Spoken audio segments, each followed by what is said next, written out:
Bismillahirrahmanirrahim. Assalamualaikum warahmatullahi wabarakatuh. Berjumpa lagi sahabat Arajuan dimanapun kalian berada.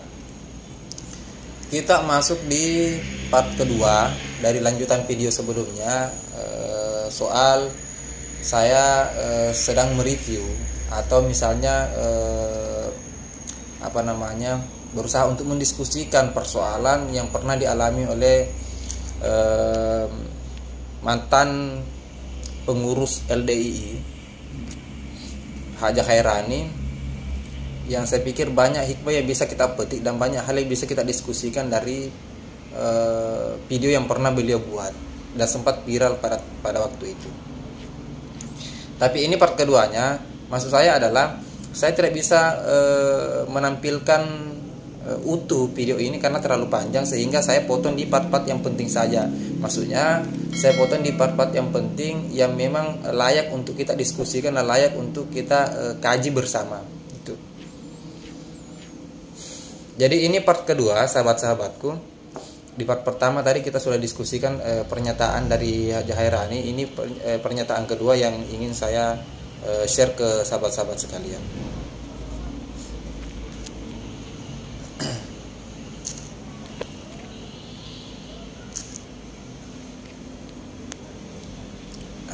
Kita dengarkan dulu ya pernyataan kedua dari Haja Khairani ini. Kami terus ditekan supaya apa saja ijtihad Bapak Imam yang kami beat supaya dipatuhi, ditaati, karena katanya harta jamaah itu miliknya imam.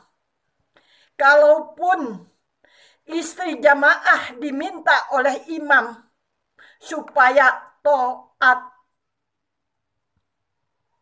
banyak lagi rahasia-rahasia yang ada di dalam jamaah.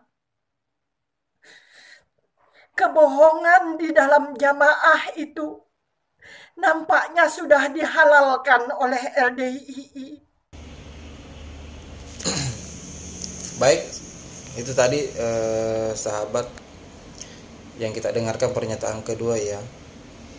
Haja Khairani membahas soal bagaimana kondisi LDII dan kemudian tekanan dari imam besarnya mereka yang memang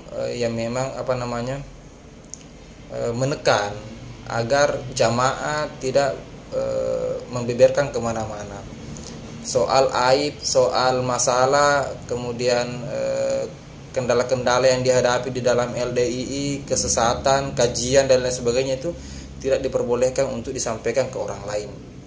Sama dengan video sebelumnya saya juga sampaikan seperti itu.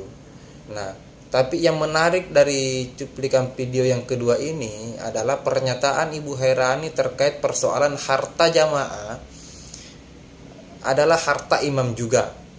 Bahkan kasar-kasarnya ketika misalnya imam besar mereka meminta istri dari jamaahnya itu harus ditaati. Jadi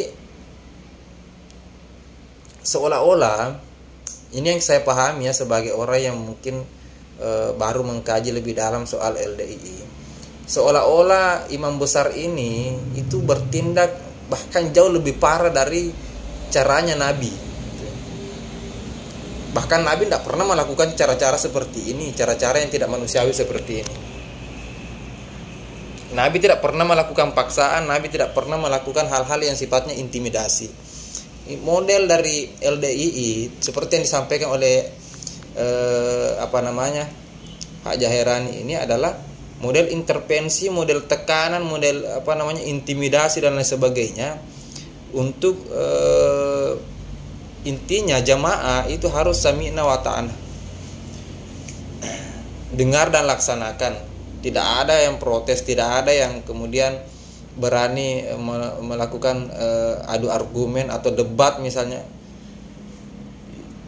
saya tidak paham apa yang membuat jamaah bisa sampai setaat itu. Maksud saya adalah doktrin apa yang digunakan oleh jamaah atau imam LDII untuk membuat jamaah dari LDII itu rela melakukan apa saja, bahkan sampai menyerahkan harta, menyerahkan